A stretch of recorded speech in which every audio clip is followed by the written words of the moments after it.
Pemirsa, tim SAR gabungan akhirnya menemukan helikopter Bell 429 PK WSW milik perusahaan tambang yang hilang kontak. 3 orang awak ditemukan tewas termasuk pilot, kopilot, dan seorang penumpang. Inilah kondisi helikopter Bell 429 PK WSW milik perusahaan tambang PT Wedabai Nikel yang hancur usai mengalami insiden hilang kontak pada Selasa kemarin. Kondisi heli ditemukan hancur usai menabrak pepohonan. Pilot, kopilot, dan 1 penumpang ditemukan tewas. Tim SAR sempat menemui kesulitan saat melakukan evakuasi. Tim kemudian membawa 3 jenazah korban menggunakan heli milik perusahaan menuju SIT dan dibawa ke rumah sakit RSUD Wed. Kondisi pesawat mengalami rusak dan 3 target diketemukan dalam keadaan Mike Delta. Selanjutnya saat ini masih proses evakuasi dari PNE akan menuju ke bandara IWIB di Cekal. Selanjutnya kalau untuk dugaan sementara kita tidak mengetahui dugaan sementara karena informasinya begitu kita dapat informasi bahwa itu adalah mengalami lost contact. Memang pada saat itu cuaca mendukung, setelah begitu terbang kondisinya angin. Masa aksi yang tergabung dalam Poros Buruh menggelar demonstrasi di depan gedung KPU RI Jakarta. Ya, masa aksi menolak Pilpres curang dan meminta para komisioner KPU untuk dipecat.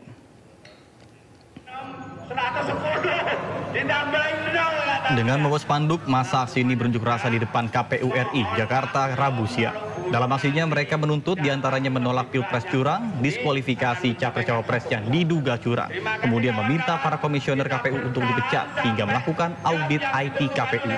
Akibat masa yang memadati area sekitar Jalan Imam Bonjol sempat terjadi kemacetan. Petugas kepolisian pun berjaga di sekitar lokasi dan menutup sementara Jalan Imam Bonjol di depan KPU. Pelaksanaan pemilu di sejumlah TPS di Kabupaten Bangkalan, Jawa Timur terindikasi banyak terjadi kecurangan. Masa pun mendatangi kantor KPU dan Bawaslu untuk menuntut dilakukannya pemungutan suara ulang.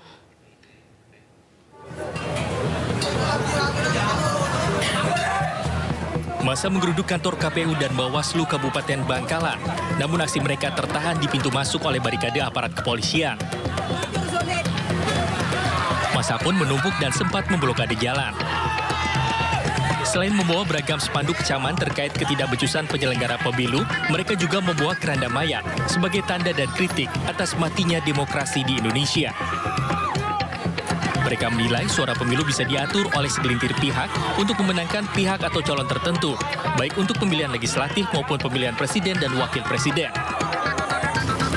Pengunjuk rasa menuding telah terjadi aksi kecurangan secara masif yang dilakukan berbagai pihak yang berkepentingan terhadap hasil pemilu dan menuntut pelaksanaan pemilu ulang di semua TPS di Kabupaten Bangkalan. Tapi hari ini, penyelenggara pemilu hari ini, semuanya tidak ada yang benar. Karena penghitungan data sudah jelas. Bawaslu menekan ke PPS bagaimana salah satu calon harus dapat suara tanpa dicoblos. Jadi kami menuntut pemilihan ulang di Bangkalan ini. Ketua Bawaslu Bangkalan, Ahmad Mustain Saleh menyatakan pihaknya sangat terbuka atas segala kritikan, termasuk pengaduan dugaan kecurangan pemilu dari setiap elemen masyarakat. Bahkan menurutnya pihak Bawaslu sudah melakukan investigasi dan memproses laporan atau pengaduan terkait dugaan kecurangan pemilu. Kalau dari jumlah mungkin teman-teman sudah bisa pastikan ya. Kami sudah berapa rekom PSU, berapa puluhan AU, ya. Tinggal kita buktikan saja ya KPU untuk melaksanakan rekom kami dan akan ketahuan apakah benar-benar ada kecurangan itu, ada pergeseran suara atau seperti apa.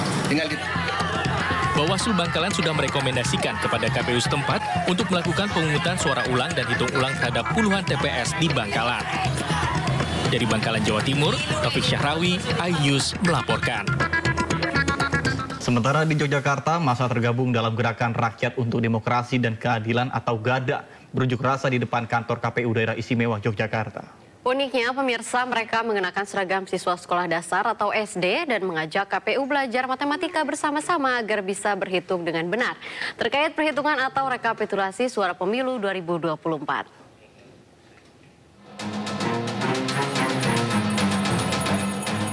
Aksi bertajuk Sinau Matematika bersama KPU ini digelar ratusan massa yang tergabung dalam Gerakan Rakyat untuk Demokrasi dan Keadilan Garda di halaman kantor KPU Daerah Istimewa Yogyakarta DIY. Dalam aksi ini, mereka mengenakan seragam siswa sekolah dasar SD dan mengajak KPU belajar matematika bersama-sama agar bisa berhitung dengan benar. Para demonstran ini memprotes banyaknya dugaan kecurangan dalam pelaksanaan pemilu 2024, terutama saat rekapitulasi hasil pemungutan suara. Di antaranya terdapat indikasi penggelembungan suara di berbagai daerah, kisru aplikasi Sirekap KPU, hingga penghentian rekapitulasi tingkat kecamatan. KPU ini kami akan menyampaikan aspirasi, kami akan mengajari kembali KPU bagaimana cara menghitung yang benar. Karena SD pun tahu bagaimana cara menghitung yang benar. Itulah sebabnya tema kali ini adalah Sinau Matematika bareng KPU. Terkait dengan itu tadi, perbaikan angka-angka yang anomali itu, ekstrim itu kan diperbaiki. Nah, diperbaiki di dalam Sirekap sehingga rekap di kecamatan itu bisa sudah menggunakan angka-angka yang di info pemilu itu sinkron. Sebelum membubarkan diri, masa aksi memberikan sejumlah buku pelajaran matematika kepada Ketua KPU DIY sebagai bentuk pengingat dan simbol untuk mengawal perhitungan suara secara benar. Dari Yogyakarta, Heru Trijoko, iNews melaporkan. Binus School Serpong merespon serius terkait dengan perundungan dan kekerasan yang terjadi di lingkungan sekolah. Melalui keterangan tertulis, Binus School menerapkan zero tolerance polisi dan mengecam segala bentuk kekerasan baik di dalam maupun di luar sekolah. Pihak sekolah juga telah melakukan investigasi secara intensif. Hasilnya, seluruh siswa yang terbukti melakukan tindakan kekerasan dikeluarkan dari sekolah. Sedangkan siswa yang diketahui menyaksikan kejadian tersebut tetapi tidak melakukan tindakan pertolongan atau pencegahan juga ikut mendapat sanksi disiplin keras.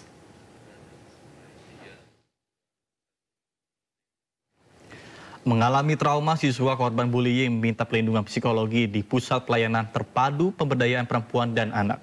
Polisi juga mengungkap korban dianiaya lebih dari 1 kali.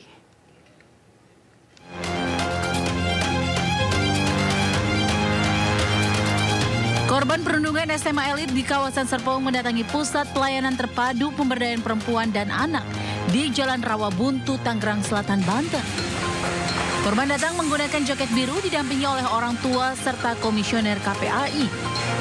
Kedatangan korban guna mendapatkan bantuan psikologis karena saat ini kondisinya masih mengalami trauma. Kami memastikan apakah sudah mendapatkan pendampingan psikologis dan anak masih butuh pemulihan. Sebelumnya, video siswa sekolah elit di Serpong melakukan aksi perundungan terhadap juniornya di sebuah warung viral. Aksi bullying dilakukan oleh para senior terhadap korban sebagai syarat untuk masuk geng.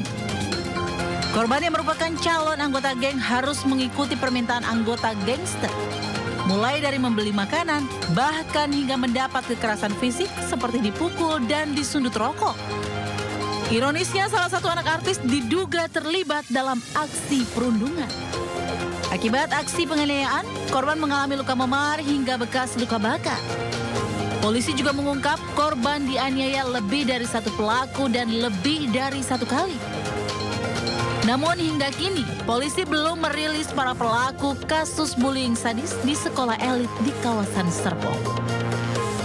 Dari Tangerang Selatan, Banten, Tim Liputan iNews melaporkan. Hal serupa juga terjadi di Bojonegoro, Jawa Timur, di mana polisi berhasil menggulung 9 tersangka pengeroyokan yang menyebabkan seorang pelajar tewas. Proses penangkapan pun berlangsung secara dramatis karena sejumlah tersangka berusaha untuk kabur. Polisi menangkap sejumlah pelaku pengeroyokan yang menyebabkan seorang pelajar tewas di Dusun Kedungrejo, Bojonegoro, Jawa Timur. Penangkapan berlangsung dramatis lantaran para pelaku berusaha kabur dari kejaran petugas. Seluruh pelaku yang terjaring pun digelandang ke Mapolres Bojonegoro. Kesembilan pelaku pengeroyokan yang menyebabkan seorang pelajar Galang Metrik Ragil Afandi, 18 tahun, tewas, kini tengah menjalani pemeriksaan intensif. Ironisnya, dari kesembilan pelaku, 3 diantaranya masih di bawah umur. Selain pelaku, polisi juga menyita barang bukti gear motor dengan lilitan tali, serta sejumlah ponsel milik para pelaku. Dan olah TKP di lapangan, alhamdulillah Satreskrim telah menangkap 9 orang atas nama inisial atas nama saudara SH, JB, OE, RP, BW, RS. Selanjutnya, para pelaku dijerat pasal berlapis tentang pengeroyokan dan penganiayaan dengan ancaman hukuman 12 tahun penjara. Dari Bojonegoro, Jawa Timur, Dedi Mahdi, iNews melaporkan. Beralih ke informasi lainnya pemirsa, harga cabai di Pasar Besar Jember, Jawa Timur meroket hingga 100% lebih. Melejitnya harga cabai membuat pembeli menurunkan pembeliannya sehingga menurunkan omset pedagang.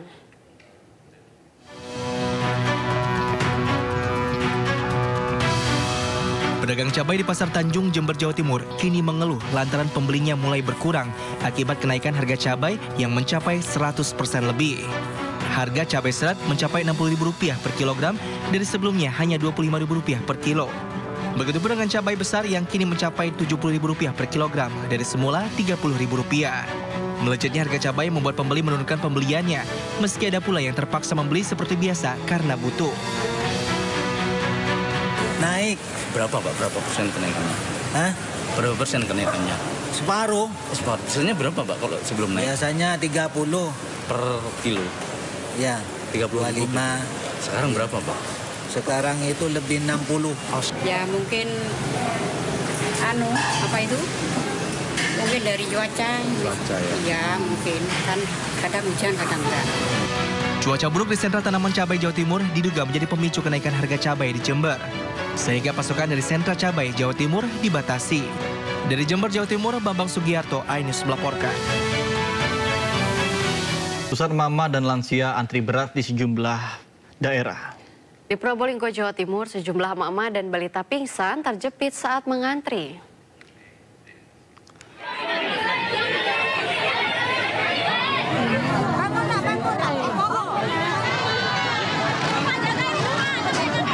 Ratusan warga didominasi kaum ibu dan lansia berdesakan antri beras murah di kota Probolinggo, Jawa Timur. Warga terjepit di tengah antrian, bahkan seorang balita menangis hingga pingsan, terjepit kerumunan, hingga akhirnya berhasil dievakuasi petugas dan diberikan paket beras. Melambungnya harga beras di pasaran membuat warga rela berdesakan demi mendapatkan beras 5 kg seharga Rp51.000.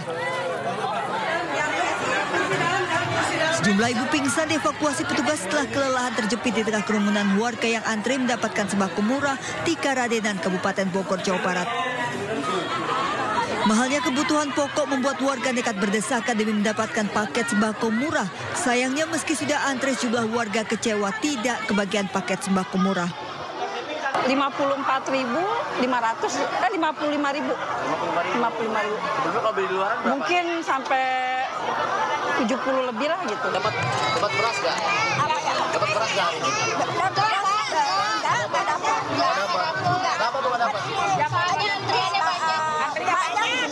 Antrinya banyak.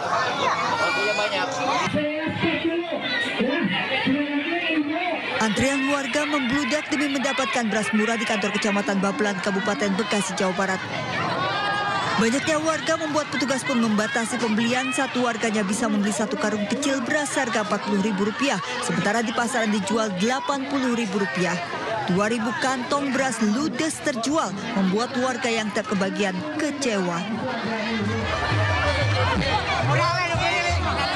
Ratusan warga Lamongan, Jawa Timur berdesakan dan saling dorong demi mendapatkan beras murah dalam operasi pasar. Hanya dalam waktu setengah jam, 2,5 ton beras ludes.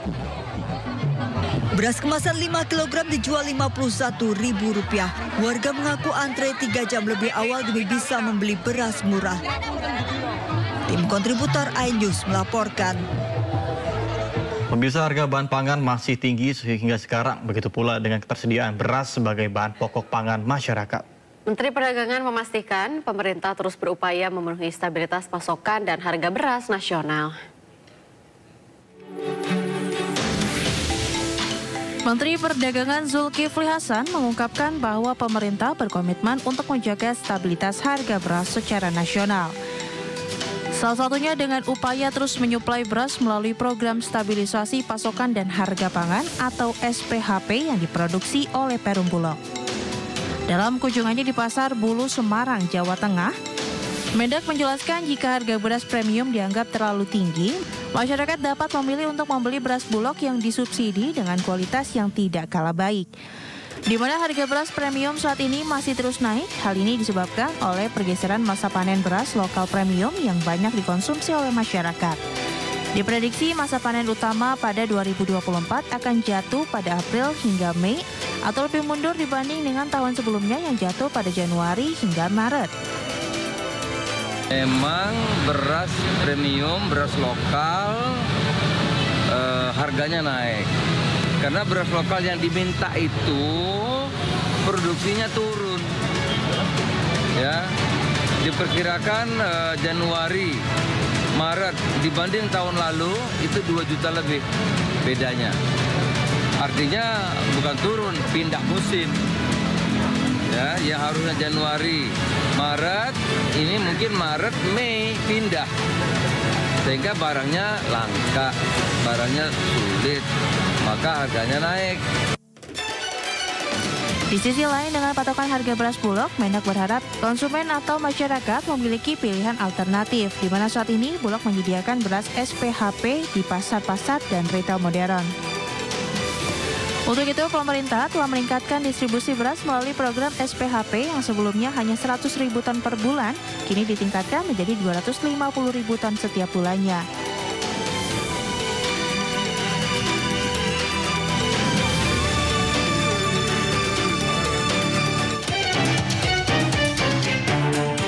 Pejabat Gubernur DKI Jakarta Heru Budi Hartono secara resmi melepas 15.000 ton beras premium ke sejumlah retail modern yang ada di kawasan Jakarta, Bogor, Depok, Tangerang, dan Bekasi atau Jabodetabek. Penyaluran dilakukan di gudang RPC Food Station Cipinang, Jakarta Timur untuk mengatasi kelangkaan beras premium di sejumlah retail modern. Rata-rata beras premium yang dikirim berukuran 5 kg untuk kebutuhan rumah tangga. Heru berharap agar konsumen membeli sewajarnya sesuai kebutuhan rumah tangga. Dan stok di Food Station dan Cipinang itu ada 46.000, 49 ton. Jadi cukup 49.000 ton. 30.000 aja udah oke. Ya, sebenarnya 30.000 itu stok sudah cukup. Maka kalau stok yang 49.000 ton di Cipinang cukup untuk memenuhi pasar sekitar Jabodetabek ya. Jadi ini kan suatu kombinasi yang diharapkan masyarakat, karena ada masyarakat yang memang memilih, ada beras medium, ada juga mereka ingin memilih beras premium. Di sisi lain, Pemprov DKI juga menjamin ketersediaan stok beras premium aman menjelang Ramadan, di mana penjualan beras premium dan medium juga dipastikan sesuai dengan harga eceran tertinggi atau HET, yakni Rp10.900 hingga Rp13.900 per kilogramnya.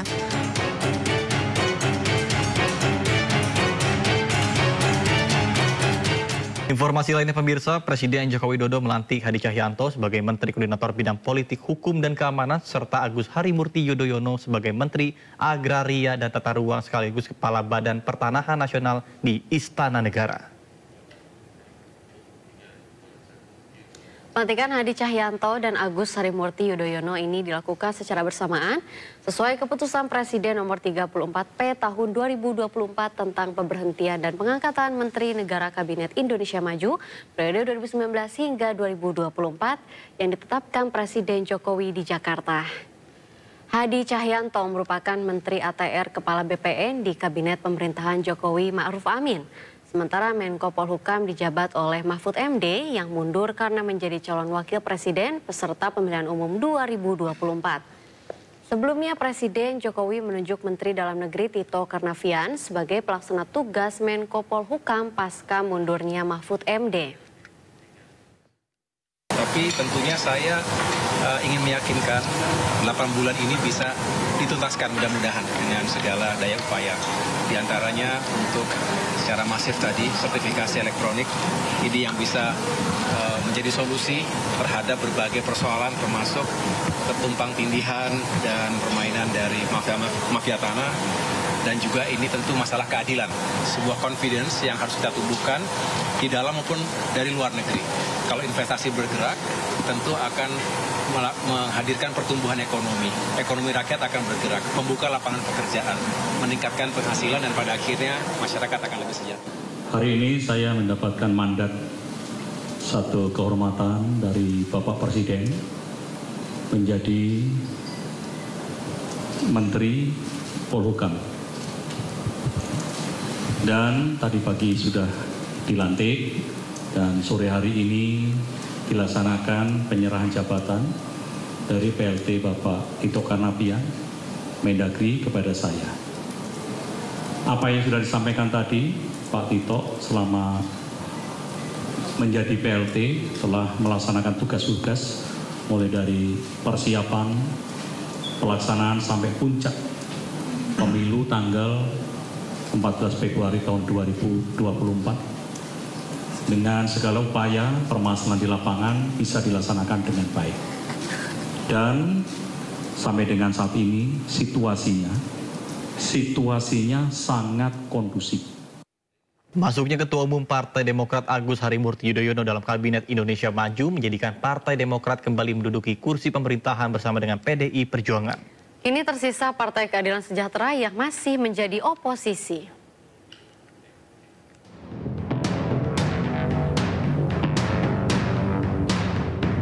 Kocok ulang kabinet kembali dilakukan oleh Presiden Joko Widodo di Rabu Pon.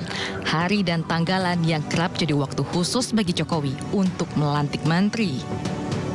Masuknya Ketua Umum Partai Demokrat Agus Harimurti Yudhoyono dalam Kabinet Indonesia Maju sebagai Menteri Agraria dan Tata Ruang Kepala Badan Pertahanan Nasional menunjukkan betapa cairnya koalisi partai politik hingga di penghujung jabatan Presiden. Usai bertemu dengan Ketua Umum Partai Nasdem Surya Paloh beberapa waktu lalu, Jokowi berencana mengundang Ketua Umum Partai Kebangkitan Bangsa Muhaimin Iskandar dan juga Ketua Umum PDI Perjuangan Megawati Soekarno Putri.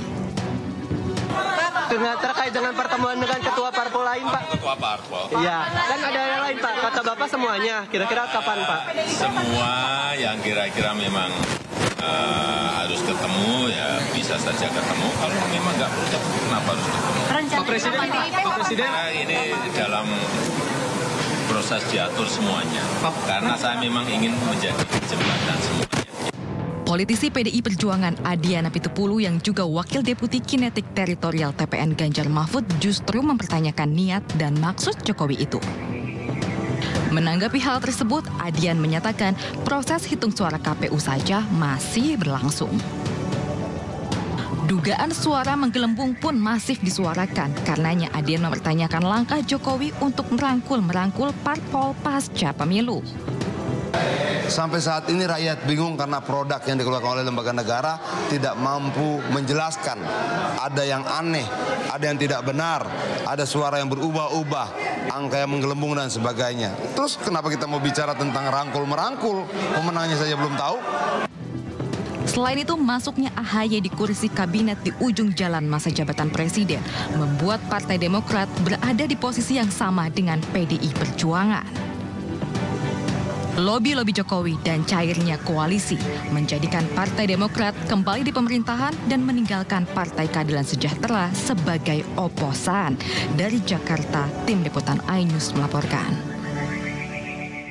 Terima kasih masih bersama kami di Sindo Pagi. Pemirsa, beberapa TPS di sejumlah daerah menggelar pemungutan suara ulang di pemilu 2024. Hal itu terjadi lantaran kesalahan dalam administrasi pemilih.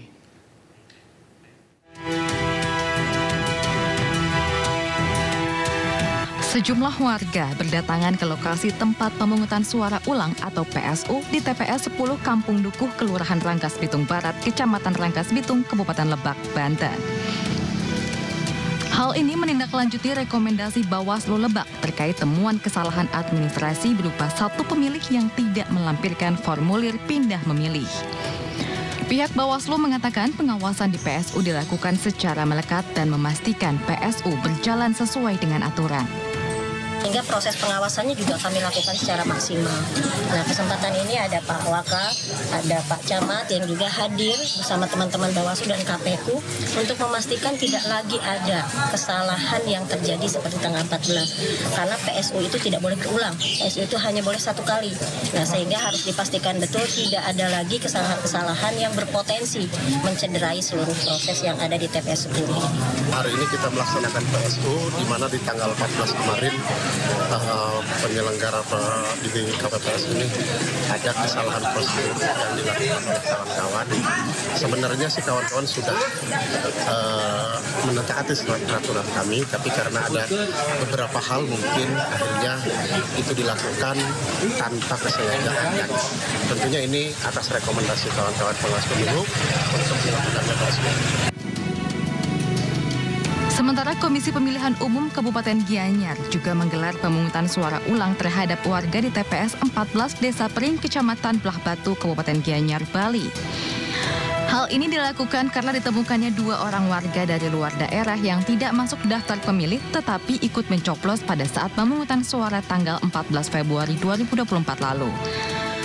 Satu persatu, warga yang masuk dalam daftar pemilih tetap kembali mendatangi Balai Banjar untuk menyalurkan hak pilihnya, yakni memilih calon presiden dan wakil presiden. Memastikan masyarakat itu menggunakan hak pilihnya sesuai dengan yang ada di ini. Harapan kita mudah-mudahan apa yang menjadi harapan itu tetap bisa hadir sesuai dengan kehadiran pemilih yang kemarin. Namun demikian, karena ini adalah PSU, tentu semua itu berproses dan berpeluang ketidakhadiran menjadi catatan. Di TPS 14 Desa Pring terdapat 271 warga yang masuk ke dalam daftar pemilih tetap, di mana saat pencoblosan suara ulang ini, semua warga yang masuk dalam DPT kembali menyalurkan hak pilihnya. Dari Pandeglang, Banten, Iskandar Nasution dan Gianyar, Bali, Ketut Catur Kusumaningrat, iNews melaporkan. Keriuhan Pesta Demokrasi Indonesia tidak hanya terjadi di dalam negeri. Sejumlah media asing terpantau turut membahas penyelenggaraan pemilu Indonesia dan calon presiden yang terpilih.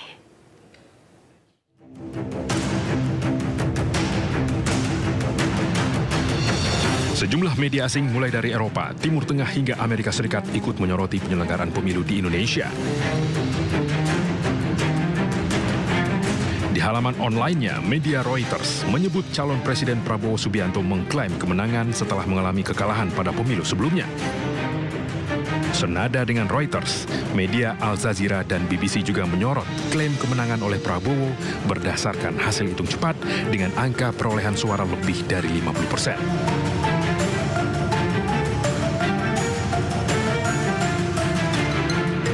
Sementara media dari Amerika Serikat, yakni CNN, menyinggung rekam jejak Prabowo yang pernah dilarang masuk ke Amerika Serikat. Media Amerika Serikat lainnya, di New York Times, bahkan memberi julukan A Further Ex-General kepada Prabowo yang bermakna mantan jenderal yang ditakuti. Baik CNN maupun di New York Times sama-sama mengulas tentang dugaan pelanggaran HAM yang melibatkan Prabowo. 100 tokoh menyatakan penolakan terhadap hasil Pilpres 2024 karena menilai terjadi kecurangan secara terstruktur, sistemis, dan juga masif. Pembacaan atas sikap penolakan para tokoh terhadap hasil Pilpres dibacakan oleh mantan Ketua Umum PP Muhammadiyah Din Syamsuddin. Para tokoh juga menilai pelaksanaan Pilpres 2024 menyimpang dari etika politik, agama, dan budaya bangsa. Terima kasih Pak Indra Norodi. Kami dengan penuh keyakinan dan kesadaran menilai bahwa Pilpres 2024 curang secara sistematis, secara terstruktur, sistematis, dan masif, bahkan disengaja. Maka oleh karena itu, tolong diperhatikan posisi kali ini, mendesak dilakukannya audit forensik terhadap ID KPU. Ini sudah pikiran banyak orang juga.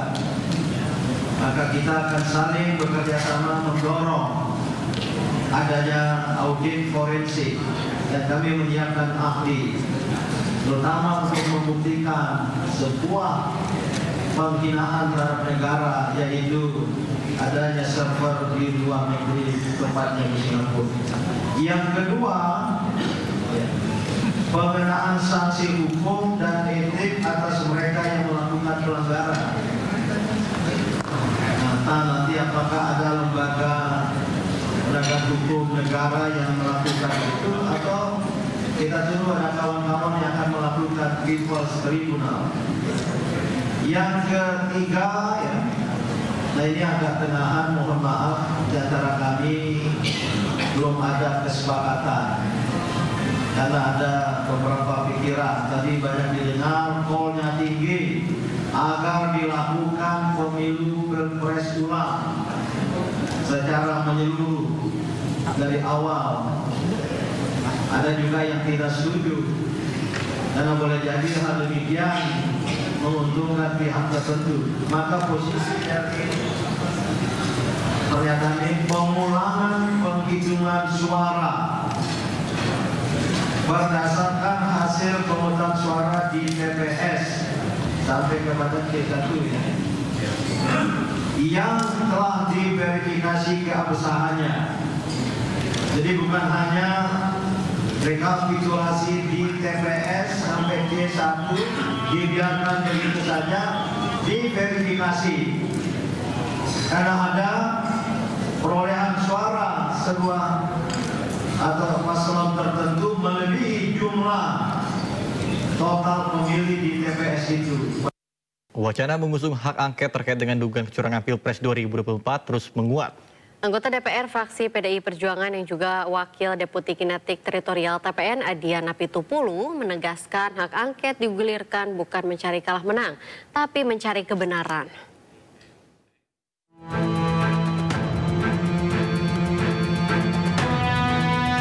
Capres nomor urut 3 Ganjar Pranowo mendorong partai pengusungnya menggulirkan hak angket di DPR terkait dugaan kecurangan Pilpres 2024. Dugaan kecurangan pada Pilpres 2024 mesti disikapi. Fraksi PDIP DPR juga telah menegaskan solid melayangkan hak angket DPR guna menelisik kejanggalan dalam proses 2024. Anggota DPR fraksi PD Perjuangan yang juga Wakil Deputi Kinetik Teritorial TPN Adhian Apitupulu juga menyatakan partai-partai pengusung pasangan nomor urut 3 Ganjar Mahfud dan nomor urut 1 Anies Muhaimin akan solid mengusung hak angket. Selain itu, Adhian juga menegaskan hak angket digulirkan bukan mencari kalah menang, tapi mencari kebenaran. Pak Ganjar, Pak Anies sudah sepakat untuk mengajukan hak angket beserta dan partai-partai pendukungnya. Ya kita lihat saja di parlemen proses politiknya. Soal hak angket itu Bang, kalau dari fraksi PDI sendiri gimana sih? Menurut saya ketika Ketua Umum perintahkan kita pasti solid. Partai-partai koalisi Pak Ganjar juga pasti solid karena sudah ada pembicaraan kok. Begitu juga partai-partai koalisi Pak Anies juga pasti solid karena sudah ada pembicaraan. Kita tidak sedang mencari kalah menang saja, tapi kita sedang mencari kebenaran itu sendiri. Hak angket adalah hak untuk melakukan penyelidikan terhadap pelaksanaan suatu undang-undang, kebijakan pemerintah yang berkaitan dengan hal penting, strategis, dan berdampak luas pada kehidupan bermasyarakat, berbangsa, dan bernegara yang diduga bertentangan dengan peraturan perundang-undangan.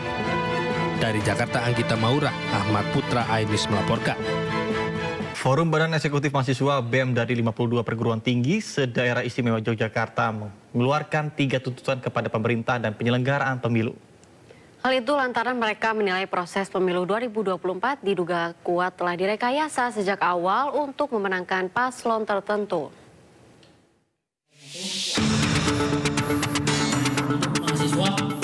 Proses pemilu 2024 yang diduga banyak diwarnai sejumlah kecurangan. Perwakilan BEM dari 52 perguruan tinggi se-Daerah Istimewa Yogyakarta yang digelar di Banguntepan, Bantul, Yogyakarta. Mereka mengeluarkan 3 tuntutan kepada pemerintah dan penyelenggara pemilu 2024. Di antaranya kejanggalan sistem penghitungan suara KPU, anomali data penghitungan suara, penggunaan Sirekap yang servernya berada di RRC, Prancis, dan Singapura. Selain itu, para mahasiswa juga menduga bahwa sejak awal proses pemilu ada rekayasa untuk memenangkan capres dan caleg tertentu dan menemukan adanya money politik masif di berbagai daerah, serta keberpihakan pejabat dan aparat pemerintah untuk menekankan masyarakat serta penggunaan fasilitas negara. Ternyata kita menemukan banyak kejanggalan dan pelanggaran yang terjadi di lapangan, baik di level TPS, bagaimana mobilisasi dan intimidasi dan money politik itu terjadi, bahkan di Sirekap itu sendiri beberapa anomali yang ditemukan oleh kawan-kawan tim media, sehingga kita mengambil kesimpulan dengan tuntutan itu. Jika tuntutan ini tidak diperhatikan oleh pemerintah dan penyelenggara pemilu 2024, Forum BEM se-DIY akan melanjutkan dengan aksi-aksi yang lain. Dari Bantul, Yogyakarta, Trisna Purwoko, iNews melaporkan. Beredarnya susunan kabinet Prabowo Gibran di media sosial dibantah langsung Wakil Ketua Tim Kampanye Nasional Ahmad Muzani. TKN memastikan bahwa susunan kabinet yang beredar dipastikan hoaks.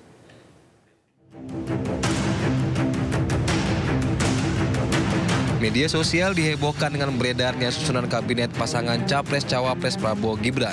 Menanggapi hal itu, Wakil Ketua TKN Ahmad Muzani membantah. Muzani menegaskan, jika susunan kabinet Prabowo Gibran di media sosial merupakan hoaks, sementara pihaknya masih menunggu hasil resmi KPU terkait penghitungan suara Pilpres 2024.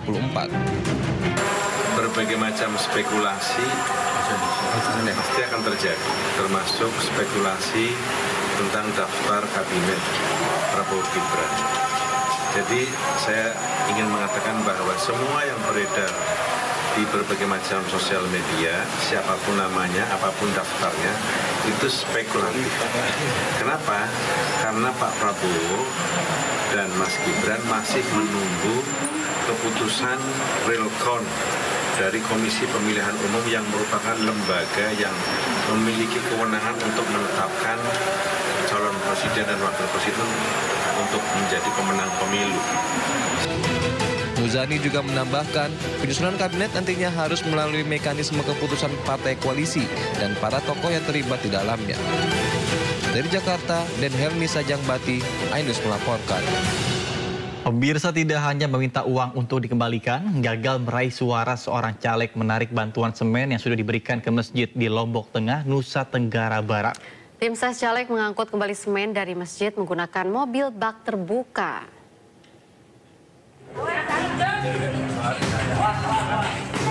Sejumlah karung semen diangkat satu persatu oleh tim ses seorang caleg dari sebuah masjid di Desa Selebung, Batu Kliang, Lombok Tengah. Dua orang mengangkut semen menggunakan mobil bak terbuka disaksikan warga.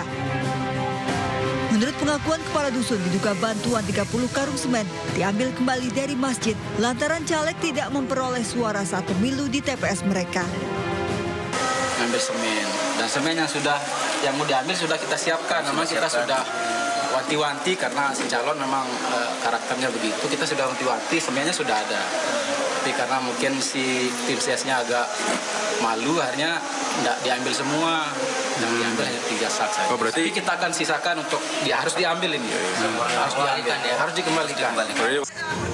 Sementara itu, caleg yang dimaksud membantah penarikan bantuan lantaran bantuan tersebut diberikan untuk warga bukan untuk masjid, sehingga bantuan ke masjid langsung diberikan oleh warga melalui suara yang diberikan untuk dirinya. Lagi sama beliau, kan yang nyumbang itu untuk beramal itu kan mereka, jemaah di sana yang beramal.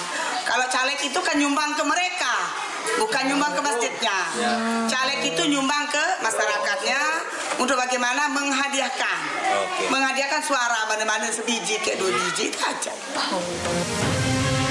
Ratna menjelaskan pengambilan bantuan semen 30 karung berdasarkan kesepakatan dengan Ketua Pembangunan dan Kadus Desa Selebung dengan komitmen memberikan suara sedikitnya 5 suara. Namun hingga akhir pemilihan tidak ada suara yang ia peroleh dari dusun tersebut. Dari Lombok Tengah, Nusa Tenggara Barat, Emma Widiati, iNews melaporkan. Informasi lainnya pemirsa, sidang pra-peradilan jurnalis senior Aiman Wicaksono kembali digelar di Pengadilan Negeri Jakarta Selatan. Sidang beragendakan mendengarkan replik dan duplik dari pihak pemohon dan termohon. Dalam replik, kuasa hukum Aiman menekankan akan tetap berprinsip pada materi pemohon yang sudah lebih awal disampaikan. Dianggap sudah sesuai dengan prosedur dalam melakukan penyitaan terhadap 4 barang bukti tersebut, maka seharusnya tidak ada lagi penetapan yang kedua, kan begitu? Mestinya seperti itu. Nah, ini kan fakta baru ini kita sudah menyampaikan alasan dari termohon dalam jawabannya mengatakan bahwa dia menggunakan hak dan kewenangannya sebagaimana dalam pasal 38 ayat 2 KUHP. Kami sudah membantah bahwa pasal 38 ayat 2 KUHP itu merupakan sifat pengecualian terhadap ayat satunya apabila ya belum ada surat izin penyitaan. Jadi dia boleh menggunakan ayat 2 itu, ya hak sifat mendesak itu tanpa izin pengadilan apabila memang di ayat 1 atau izin pengadilan itu. Presiden Republik Indonesia Joko Widodo menyampaikan kondisi terkini perekonomian Indonesia yang menurutnya dalam kondisi baik. Namun meski demikian, Presiden Jokowi berpesan agar semua pelaku industri jasa keuangan tetap berhati-hati hingga waspada. Ekonomi Indonesia juga tumbuh masih sangat baik, yaitu 5,05%. Inflasi juga terkendali, terjaga di 2,57%. Cadangan devisa kita masih di 145 billion US dollar. Neraca dagang kita juga surplus 36 billion US dollar atau kira-kira 570 triliun rupiah. Current account deficit kita juga surplus di 0,16%. Saya kira angka-angka seperti ini yang harusnya kita optimis terhadap ekonomi Indonesia di tahun 2024. Tapi tetap harus hati-hati, tetap harus waspada. Karena ekonomi global yang berubah sangat cepat, disrupsi teknologi yang masif terus terjadi. Tadi saya sampaikan geopolitik juga masih belum jelas, akan selesai kapan, akan kemana.